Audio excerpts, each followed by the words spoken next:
कल सबसे बड़ा न्यूज हो सकता है कि हमारे मीडिया के मित्र यही छापें कि हम कांग्रेस ज्वाइन कर लिए हैं। तो एक एक गांव नाप दीजिए और पूरे देश में ये मैसेज दीजिए कि हम अलग अलग राजनीतिक दल के लोग एक साथ हुए हैं, एकजुट हुए हैं, तो सिर्फ कुर्सी बचाने के लिए नहीं, संविधान और देश की रक्षा करने के लिए एकजुट हुए हैं। और मैं उम्मीद करता हूं कि अगर आप एकजुट होने के लिए तैयार हैं तो हमको तो होना ही पड़ेगा ना। मैं उनको एक उदाहरण देकर के अपनी बात खत्म कर लूंगा कि जब इस देश में अंग्रेजों का शासन था और आज अंग्रेजों के चमचों का शासन है, इसमें कोई दो राय है क्या? अंग्रेज करते थे डिवाइड एंड रूल, ये कर रहे हैं डाइवर्ट एंड रूल। ये डाइवर्ट एंड रूल कैसे कर रहे हैं?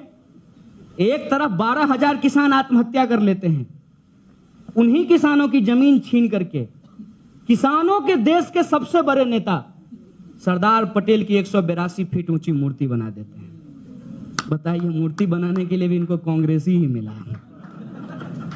क्या क्राइसिस है। जिस गांधी की हत्या की, आज भी इनको इतना हिम्मत नहीं है कि पब्लिकली कहें नाथूराम गोडसे जिंदाबाद, जरा बोल करके दिखाएं। फिर ये देश इनको बताएगा कि ये देश गांधी का है कि मोदी का है। यह 2 मिनट में फैसला हो जाएगा।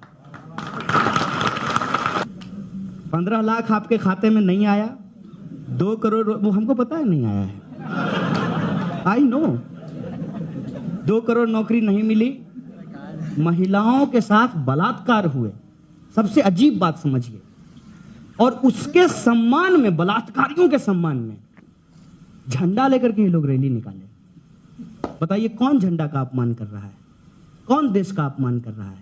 और देशभक्ति का प्रमाण पत्र मुसलमान से मांग रहे हैं? जो कोई बोलता है सरकार के खिलाफ, उसको तुरंत एंटी नेशनल कह दिया जाता है। अब आपके खिलाफ ट्वीट होने वाला है, अगला एंटी नेशनल आप है। ये स्थिति, ये खौफ इन्होंने पैदा किया ताकि इनकी नाकामियों पे कोई सवाल नहीं खड़ा करे। लेकिन एक बात बताइए, हमारे यहाँ कहावत है बिहारी में, खाया हुआ शरीर और नहाया हुआ शरीर नहीं छुपता है। ठीक है, तो आपकी जो नाकामी है वो खुद ही चिल्ला चिल्ला करके बोल रही है कि कुछ नहीं किया, कुछ नहीं किया, कुछ नहीं किया। और इसीलिए जब भी कुर्सी हिलती हुई नजर आती है तब राम जी याद आते हैं।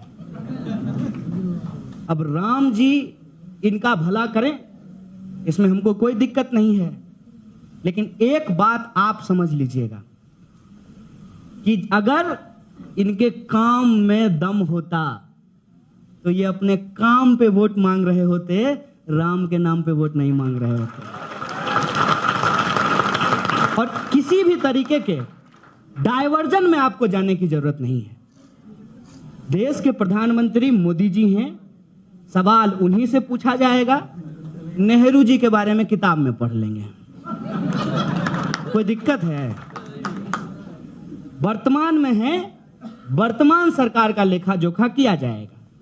और ये कहिएगा ये नहीं तो कौन, वो देखेंगे।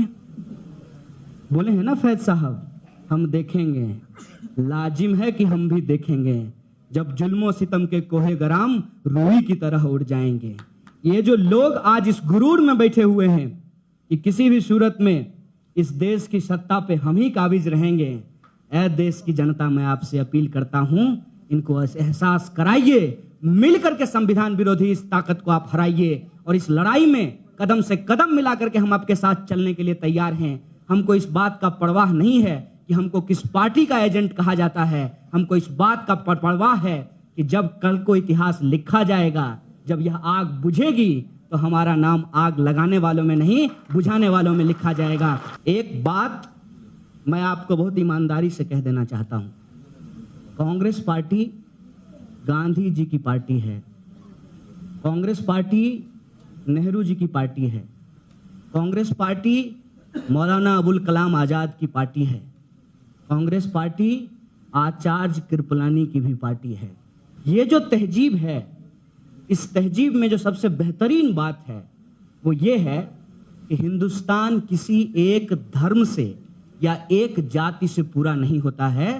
तमाम जाति, धर्म, संस्कृति, भाषा, बोली मिलकर के हिंदुस्तान को गढ़ता है। यह हिंदुस्तान की खासियत है। क्यों इस हिंदुस्तान को बदलना चाहते हैं? क्यों इसको हम एक ऐसा रूप देना चाहते हैं जो संभव ही नहीं है? वो इसलिए कि हम इस प्रयास में लगे लोगों के विवादों में उलझे रहें और वो एक एक करके हमारे बच्चों का भविष्य हमसे छीन लें। मैं सीधे तौर पे मुद्दे पे आना चाहता हूं। आज इस मुल्क का मुद्दा क्या है? फर्ज कीजिए आप माइनॉरिटी की ही बात कर लीजिए। सिर्फ ये सवाल नहीं है कि हम बीजेपी को हरा देंगे। एक मोहतरम कह रहे थे कि मोदी जी से टक्कर ले रहे हैं। नहीं साहब, उस आदमी के पास इतना कुछ नहीं है कि मैं उस इंसान से टक्कर लूं। मैं उसके खिलाफ इसलिए हूं क्योंकि वो इंसान संविधान से टक्कर ले रहा है और संविधान के सम्मान में हिंदुस्तान है मैदान में। ये हमारी जिम्मेवारी, हम इसके लिए आज यहां खड़े हैं। और आज जब चुनाव हो रहा है, मुद्दों की बात हो, सिर्फ ये माइनॉरिटी को ना कहा जाए कि आपको मार दिया जाएगा। अरे कितना डराओगे दोस्त? जिस दिन डरना बंद कर देंगे उस दिन क्या करेंगे? इतिहास हमारा भी लड़ने और मिटने का है। इसीलिए इस बात पे बात मत करो। बात इस बात पे करो कि जो समझौता हुआ था वो समझौता इस मुल्क में कायम रहेगा कि नहीं रहेगा। बात इस बात का करो कि संविधान का शासन रहेगा कि नहीं रहेगा, जमहूरियत रहेगी कि नहीं रहेगी, वो संस्कृति जिंदा रहेगी कि नहीं रहेगी जिसमें हम कहते हैं भारत माँ के 4 सिपाही, हिंदू, मुस्लिम, सिख, ईसाई। इसको आप बचाना चाहते हैं कि नहीं चाहते हैं? और जहां तक हक हुक की बात है, हक हुक के सवाल पे आज खुले तौर पे लोगों से पूछिए और सवाल कीजिए कि क्या सच्चर कमेटी की सिफारिशें लागू होंगी कि नहीं होंगी। अगर आप माइनॉरिटी के हक और अधिकार की बात कर रहे हैं तो आपको सच्चर कमेटी की सिफारिशों को लागू करना पड़ेगा। और सच्चर साहब मुसलमान नहीं थे। सच्चर साहब मुसलमान नहीं थे। उसी तरह से तालीम की बात मैं आपको कह दूं, मैं रामचरितमानस भी पढ़ता हूं और हदीस की जानकारी भी रखता हूं। एक हदीस है कि तालीम हासिल करने के लिए जरूरत पड़े तो चाइना तक जाओ। और आज मौका है मौलाना अबुल कलाम आजाद को याद करने की। आप तालीम की बात कीजिए। इस देश में कोठारी कमीशन की सिफारिशों को लागू किया जाएगा कि नहीं लागू किया जाएगा? आप कहते हैं कि मदरसों को मॉडर्नाइज करना चाहते हैं। कौन मना करता है? कोई मना किया है क्या? आप मदरसों के नाम पर इस देश में हिंदुओं को बेवकूफ बनाना चाहते हैं। आपने यह बात सोच लिया है कि तमाम तरीके के वादे कर लो और जब वादा पूरा नहीं होगा, जो कि ये जानते हैं, तब अंतिम में कह देंगे कि मंदिर बना देंगे। ये किसको बेवकूफ समझ रहे हैं? ये दरअसल हिंदुओं को ही बेवकूफ समझ रहे हैं और हिंदुओं को ही बेवकूफ बनाने की कोशिश कर रहे हैं।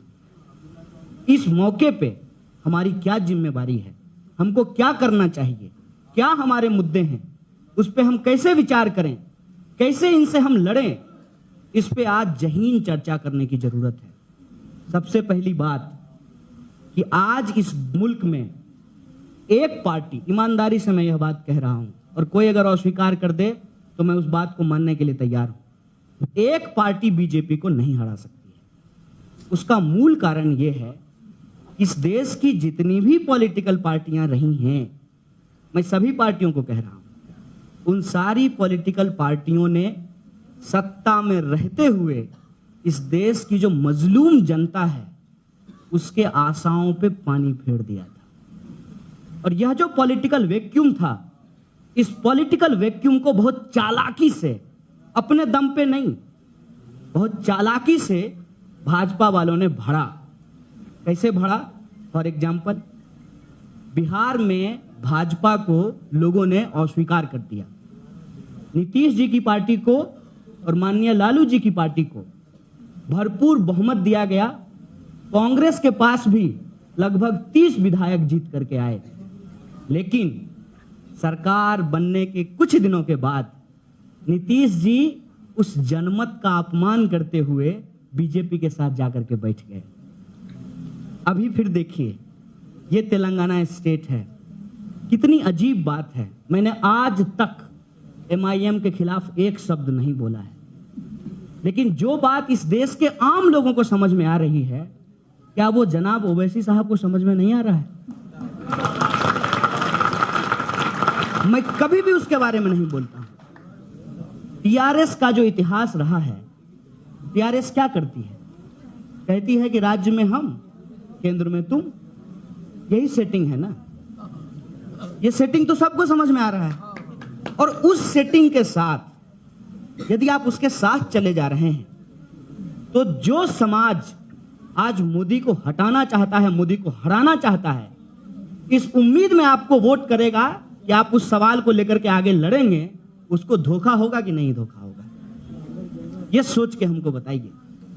इसीलिए मैं कह रहा हूं कि आज सबसे बड़ा मुद्दा यह है कि संविधान बचेगा कि नहीं बचेगा। और यह मेरा प्रोपेगेंडा नहीं है। मुझे झूठ बोल करके, डरा करके इस देश में नेता नहीं बनना है। मैं सिर्फ और सिर्फ चाहता हूं कि सिस्टम तरीके से काम करे। किसी के यहां नौकरी करके रह लेंगे और तमाम तरीके का अपमान सिर्फ और सिर्फ इस बात के लिए झेल रहे हैं कि हमको संविधान का राज चाहिए। जिस यूनिवर्सिटी में मैं पढ़ा हूं, उस यूनिवर्सिटी के एक पूर्व प्रेसिडेंट, पूर्व सदर आपके सामने बैठे हुए हैं, राज्यसभा के MP हैं। उस यूनिवर्सिटी के डिग्री से NDA में काम करने वाले आपके AICC के प्रदेश अध्यक्ष आपके बीच थे। JNU इस देश में तमाम जो हमारे सेना के अलग अलग क्षेत्र हैं, चाहे वो थल सेना हो, जल सेना हो या फिर आपको वायु सेना हो, उसके ऑफिसरों को डिग्री देती है। JNU से NDA की डिग्री दी जाती है। उस पूरी की पूरी यूनिवर्सिटी को किस बात के लिए बदनाम किया गया? ये हैदराबाद शहर है, HCU है बगल में। रोहित वेमुला की जब सांस्थानिक हत्या की गई, हम लोग दिल्ली में इस आवाज को मुखरता से उठा रहे थे। हम ये कह रहे हैं कि आज हमारे सामने उस मां को यह भरोसा देने की जिम्मेवारी है कि अगर सरकार बन करके आती है तो हम रोहित वेमुला के अपराधियों को सजा दिलाएंगे और इस देश में दलितों के अधिकारों की रक्षा करेंगे। आज ये जिम्मेवारी हमारे कंधे पे है कि हम नजीब की मां को यह भरोसा दे सकें कि जब जिसको CBI से भी न्याय नहीं मिला, नजीब के साथ ABVP के लोगों ने मारपीट की, उसके बाद नजीब अभी तक गायब हैं। हमारी एजेंसी नेताजी का कटहल ढूंढ के ले आती है, भैंस ढूंढ करके ले आती है, लेकिन एक मां का बच्चा ढूंढ करके नहीं ला पा रही है। और CBI ने उस केस का क्लोजर दिया कोर्ट के अंदर कि हम उसको ढूंढ करके नहीं ला सकते। जब ये बन करके आए तो हम कहें कि हम नजीब के संबंध में तमाम तथ्यों को सामने लाएंगे और उसके मां को उसका बेटा लौटाएंगे। ये जिम्मेवारी आज हमारे सामने है। यह भरोसा जब तक हम कायम नहीं करेंगे, तब तक हम लोकतंत्र के पर लोगों का जो भरोसा है, संविधान पर जो लोगों का भरोसा है, उसको कायम नहीं कर पाएंगे। इसीलिए दोस्तों, मैं आप तमाम लोगों से नाउम्मीदी के इस दौर में एक उम्मीद के साथ ये अपील करना चाहता हूं। कांग्रेस एक बड़ी पार्टी है, कांग्रेस को अपना दिल बड़ा करना पड़ेगा। दूसरे जो राजनीतिक सहयोगी हैं, उनको भी कंप्रोमाइज करके हर जगह एक मजबूत अलायंस बनाना पड़ेगा। और उस 25% के मुकाबले में अगर 35% भी हम कंसोलिडेट कर लेते हैं, इनको हम सत्ता से बाहर का रास्ता दिखाएंगे और ये कह देंगे उनको कि जो सीधा बीजेपी है उसको तो हरा ही रहे हैं।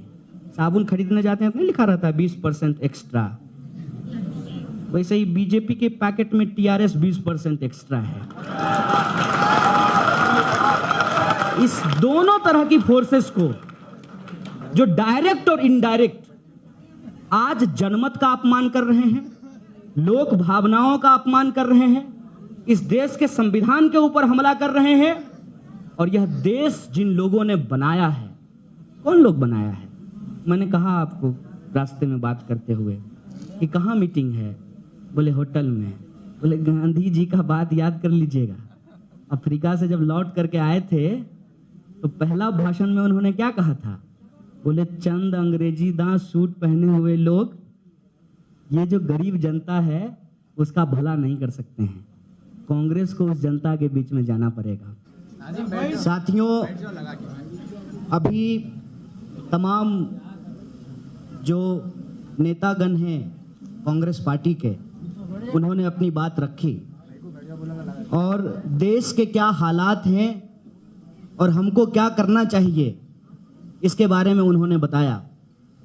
मैं आपकी इजाज़त से आपके बिहाफ पे इन लोगों को एक बात कहना चाहता हूं और बुरा नहीं लगना चाहिए, अगर लगेगा तो माफ कर दीजिएगा। आज इस मुल्क में जो अल्पसंख्यक लोग हैं, जो दलित हैं, आदिवासी हैं, जो पिछड़े हैं, अति पिछड़े हैं, महिलाएं, किसान और मजदूर, ये इस बात को कहीं ना कहीं मान चुके हैं कि सरकारें बनती और बदलती रहती हैं, हमारा किस्मत हमको खुद ही बदलना है। सवाल ये है कि फिर भी ये क्यों आप तमाम राजनीतिक दलों को कह रहे हैं कि आप इकट्ठा हो जाइए? वो इसलिए इकट्ठा होने के लिए आपको कह रहे हैं क्योंकि वो इस बात को बहुत गहराई से समझते हैं कि एक सेठ का 4 बेटा था, चारों आपस में लड़ता रहता था। जिस जमहूरियत की हम बात कर रहे हैं उसकी भी 4 पांव की बात की जाती है।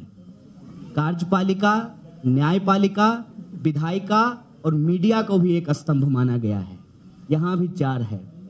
और यह जो मशहूर किस्सा है कि सेठ के 4 बेटे आपस में लड़ते रहते थे, इसमें भी उनके 4 बेटे हैं। सेठ मरने वाले थे और चारों बेटों को बुलाया बारी बारी से, कहा आपस में मत लड़ो। कहाँ मानता है लोग? कहने से अगर बात होती तो अच्छे दिन आपके आ गए होते। कहने से तो होता नहीं है ना, उसको जमीन पे लागू करना पड़ता है। तो उनके बेटे नहीं माने तो फिर उन्होंने चारों को एक एक लकड़ी दी, कहा तोड़ कर दिखाओ। चारों ने तोड़ दिया। फिर चारों को बुलाया एक साथ और 4 लकड़ी इकट्ठा करके कहा एक एक करके तोड़ के दिखाओ। चारों में से कोई नहीं तोड़ पाया। ये इतनी सी बात इस देश की जनता को पता है। किसी मूर्ख से मूर्ख व्यक्ति को पूछिएगा किसमें बल होता है तो वो ये नहीं कहेगा कि जुमला में बल होता है, वो कहता है कि एकता में बल होता है। लेकिन यह बात इस देश के राजनीतिक दलों को समझ में नहीं आ रहा है। क्यों नहीं आ रहा है? क्योंकि प्रधानमंत्री देश में 4 नहीं होते हैं और मुख्यमंत्री भी 4 नहीं होते हैं। हम कहते हैं कि यह बहस ही नहीं है। जिस पार्टी के पास सबसे ज्यादा विधायक होगा स्वाभाविक रूप से उस पार्टी का मुख्यमंत्री होगा, और जिस पार्टी के पास सबसे ज्यादा सांसद होगा स्वाभाविक रूप से उसका प्रधानमंत्री होगा।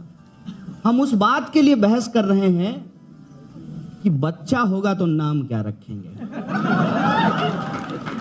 पत्नी बचेगी तब ना, देश बचेगा तब ना, संविधान बचेगा तब ना। और वो तमाम आवाज जो बीजेपी के भीतर उठ रही है, दर्दे दिल का बयां पूछना हो तो आडवाणी को याद कर लीजिए साहब। ये जो स्थिति है, इस स्थिति की गंभीरता को समझना जरूरी है। और जितने सारे लोग कह रहे हैं कि हम संविधान के सम्मान में हैं, लोकतंत्र की रक्षा में हैं, उन तमाम लोगों को एकजुट होना चाहिए और आप लोगों को इस बात को याद रखना चाहिए। सरकार आपको कुछ दे न दे, सरकार होने का यदि भरोसा देती है, यह भी आपके लिए काफी होता है। यह कितना मुश्किल दौर है जिस बात को आप समझिए।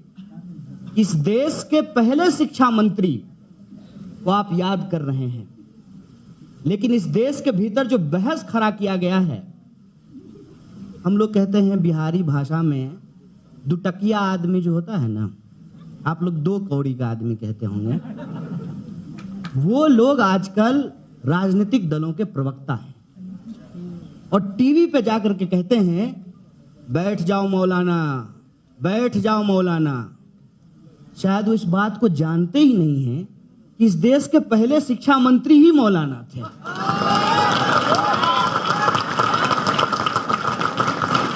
अब बाबा साहब भीमराव अंबेडकर ने एक बात कही कि जिनको इतिहास की समझ नहीं होती वो इतिहास नहीं बनाते हैं। मोदी जी इतिहास में फेल कर गए थे, ये मालूम है कि नहीं है आपको? ये जान लीजिए। अगर मैं झूठ बोल रहा हूं, जो कि मैं बोलता नहीं हूं, हालांकि मोदी जी कह रहे हैं, अपना परिचय दिए हूं कुछ दिन पहले, बोले कुछ नेता लोग आजकल ऐसा झूठ बोलते हैं जैसे AK-47 चला रहे हो। मतलब वो ये कह रहे थे हम तो मुंह से राफेल चलाते हैं। झूठ मैं नहीं बोल रहा हूं और फेल करने में भी कोई बुराई नहीं है। फेल होते हैं लोग, अरे एग्जाम ठीक से नहीं देंगे तो फेल हो जाएंगे। लेकिन इतिहास ना जानते हुए इतिहास को बदलने की जो कवायद है, इसको आपको समझना पड़ेगा। और मैं इतिहास बताता हूं हिंदुस्तान का। आज राम की बात हो रही है ना, तो राम के संबंध में एक बात जानिए, क्योंकि मौलाना अबुल कलाम आजाद साहब अपने आप को गांधीयन कहते थे और गांधी जी कैसे राम भक्त बने इस बारे में जान लीजिए। एक महिला उनके घर में थी जिनको अछूत समझा जाता था, वो नौकरानी थी उनके घर की। गांधी जी का बड़ा स्नेह था उनके साथ और जब भी डर लगता था, अकेले सोने में गांधी जी को डर लगता था। आपको भी लगता होगा, आप मोदी जी थोड़े 56 इंच का सीना है कि आपको डर नहीं लगेगा। हम लोग मनुष्य हैं और मनुष्य के सारे गुण दोष हमारे भीतर होते हैं। अवतार थोड़ी लिए हैं, जीवन में गलती करते हैं, सीखते हैं, उसको जीवन में लागू करते हैं, सुधारते हैं। यही तो मनुष्य होने का मतलब है, अवतार तो नहीं है हम। तो गांधी जी को डर लगता था, तो उस महिला ने एक तरकीब निकाला कि कहानी सुनाते हुए गांधी जी को सुला देती थी। गांधी जी धीरे धीरे बड़े हो गए और गांधी जी जब बड़े हो गए, मतलब मुंह से बड़े नहीं हुए, उम्र से काम से बड़े हुए। कुछ लोग मुंह से बड़े हो जाते हैं, बोल बोल करके बड़े हो जाते हैं। सरदार पटेल की मूर्ति के सामने बराबर खड़े होकर के बड़े हो जाते हैं। मोदी जी की वो तस्वीर देखी है आपने? इस एंगल से फोटो खींचा गया है कि 182 फीट ऊंची सरदार पटेल की मूर्ति से ज्यादा ऊंचे मोदी जी दिखाई दे रहे हैं। तो देख लीजिएगा तस्वीर। तो गांधी जी विदेश पढ़ने के लिए जाने वाले थे, तो उन्होंने कहा कि डर तो मुझे वहां भी लगेगा, मैं क्या करूंगा? तो उन्होंने कहा कि राम का नाम लेना। गांधी जी के जो राम हैं, उनके जीवन जीने के संघर्ष और उस जद्दोजहद से जुड़े हुए हैं। और मोदी जी के जो राम हैं, वो कुर्सी पे टिके हुए हैं। इसका फर्क आप समझ लीजिए। और उस राम के बारे में तुलसीदास ने जो रामचरितमानस लिखा है, उसमें एक श्लोक है, उसमें तुलसीदास लिखते हैं, रावण रथी विरथी रघुवीरा। रावण जो है वो रथ पर है, अभी 6 दिसंबर को फिर रथ यात्रा होने वाली है। तो ये राम भक्त नहीं है और ना इनको राम का राज स्थापित करना है। ये नाथू राम के भक्त हैं और इनको नाथू राम का राज स्थापित करना है। और उस रामचरितमानस में दर्जन से ज्यादा शब्द जो हैं वो उर्दू के शब्द हैं। और उन शब्दों को जब आप देखेंगे तो आपको पता चलेगा कि गंगा जमुनी तहजीब की बात कोई चुनावी तकरीर नहीं है, हमारा इतिहास है। इस बात को हमको जानना पड़ेगा। और नाम बदलने से न देश बदलता है ना इतिहास बदलता है। मान लीजिए कि मेरा नाम कन्हैया है, मैं अपना नाम जॉन थॉमस कर लूं, लेकिन बाप के नाम का क्या करूंगा? बदल पाऊंगा? इसीलिए आप इलाहाबाद, मुरादाबाद, फैजाबाद इस बहस में मत जाइए। मैं इसलिए इस बहस में नहीं जाता हूं क्योंकि हमको पता है कि ये जादूगर का वो खेल है कि आप पलक झपके कि वो जो है हाथ की सफाई से कबूतर निकाल देगा और आप अपने तर्क की करने की शक्ति को खो देंगे और आप अपने वाजिब सवाल से महरूम कर दिए जाएंगे। आपको एक पार्टी डराएगी और दूसरी पार्टी उसका डर दिखाएगी। Subscribe to our YouTube channel and press the bell icon to get the latest updates.